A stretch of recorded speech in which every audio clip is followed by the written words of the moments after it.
Bonjour, aujourd'hui je suis avec Jules, œnologue de chez Eunovino. Alors pour boire un vin dans les meilleures conditions, Jules va vous donner toutes ses astuces pour servir un vin à la bonne température. Bonjour. Vous avez plein de sortes de vins. Des rouges, des rosés, des blancs frais, des blancs liquoreux. Ces vins ont des goûts différents. Et la température de service va influer sur leur goût et les sensations en bouche. Comme ces vins ont des goûts différents, la température va influer différemment sur les sensations en bouche. C'est pourquoi il faut faire un peu attention à ce paramètre lorsqu'on propose un vin à ses invités, par exemple. Pour commencer, 2-3 notions sur le goût du vin. Très brièvement, un vin est plus ou moins acide ou plus ou moins plein en bouche. On va dire qu'un vin soit apporte une sensation de fraîcheur, soit apporte une sensation de plénitude, d'opulence. La température va jouer sur ces deux paramètres. Le froid va renforcer la sensation de fraîcheur, de vivacité. Le chaud, au contraire, va renforcer la sensation d'opulence, de plénitude, d'enveloppement de la bouche. Il va falloir donc adapter la température du vin au style du vin. Pour commencer, les vins qu'on doit absolument servir frais et le plus frais possible, ce sont les vins liquoreux. Ce sont des vins très parfumés, très puissants et avec une bouche très onctueuse. Le froid va leur apporter un peu de fraîcheur.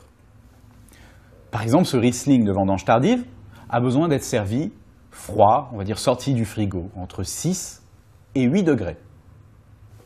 Pas la peine de le glacer et de le passer au congélateur, vous allez le fusiller. On le sort juste du frigo et on le maintient au frais pendant le service. Ensuite, les vins blancs traditionnels, les vins blancs frais, vifs. On a par exemple les champagnes, pétillants et rafraîchissants, mais aussi les vins qu'on va servir avec des fruits de mer ou avec des poissons, type des vins de Loire.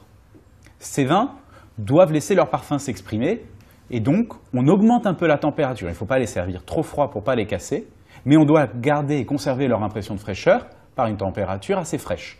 On va donc les servir aux alentours de 10 degrés, entre 8, 10, 11 degrés, en fonction de la complexité du vin.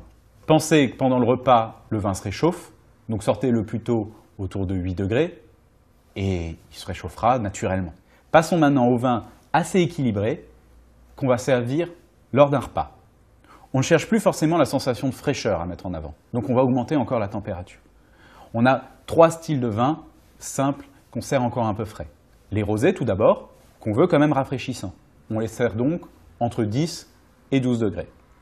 On a également les blancs un peu complexes, soit passés en barrique, soit un peu âgés, soit avec beaucoup d'opulence. Je pense aux Côtes-du-Rhône ou aux Bourgogne. Ces vins également, on les sert entre 10 et 12 degrés pour bénéficier vraiment de leur plénitude en bouche. Enfin, dans cette catégorie, on peut mettre les petits rouges très légers, comme un Beaujolais Village, qu'on veut sur la fraîcheur, sur le côté assez frais. Donc, un vin rouge frais, c'est entre 10 et 12 degrés également. Gardez donc à l'esprit que c'est une hérésie de servir un vin rouge, quel qu'il soit, plus frais que 10 degrés. Vous allez juste casser le vin, le durcir, le rendre impropre à la consommation. Et maintenant, les rouges de table, les rouges de repas. Vous en avez 2 styles, ceux qui sont jeunes et ceux qui sont plus vieux et plus opulents. Les jeunes, comme les vins de Loire ou les petits vins simples de Bordeaux, tout ce qui est inférieur à 3 ans d'âge, se boivent sur une sensation de fruits, de fruité. Donc un peu de frais, pas trop de chaud, leur donne cette sensation. S'ils sont légers, on peut les servir entre 14 et 16 degrés. S'ils ont plus de tanins, comme dans le sud-ouest ou dans le Languedoc, on les sert à une température dite chambrée, 16 degrés, qui était la température idéale de service au XIXe siècle quand on ne chauffait pas les appartements. Enfin, pour les vins les plus qualitatifs, en général les vins puissants et vieux, il faut à tout prix les servir à température ambiante. On dit 18-20 degrés.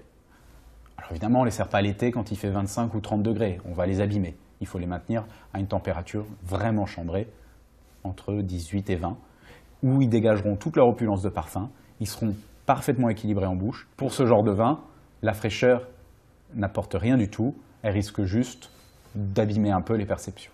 Enfin, quelques astuces pour le service. Le vin va évidemment se réchauffer en général une fois sorti du frigo et donc va évoluer en température tout au long du repas.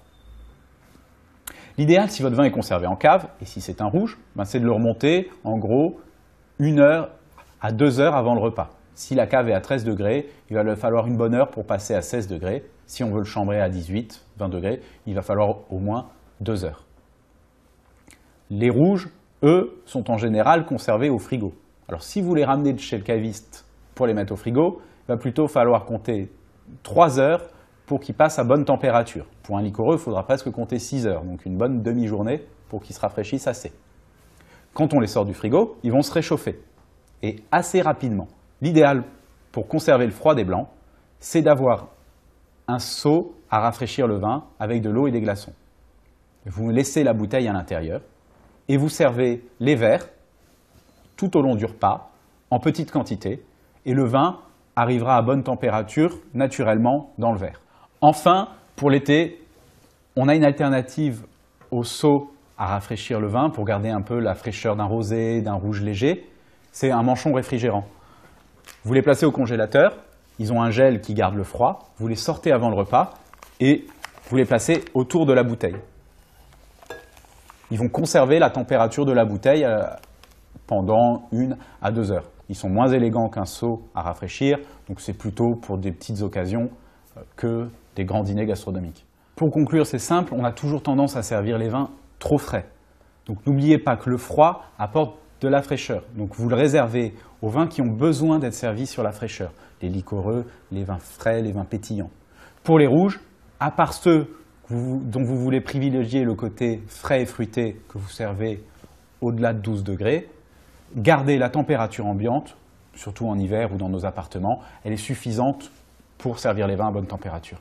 Pour les rouges, le plus simple dans les maisons et les appartements modernes, c'est de les garder à température ambiante, en dessous de 20 degrés. C'est une température assez idéale qui leur conviendra.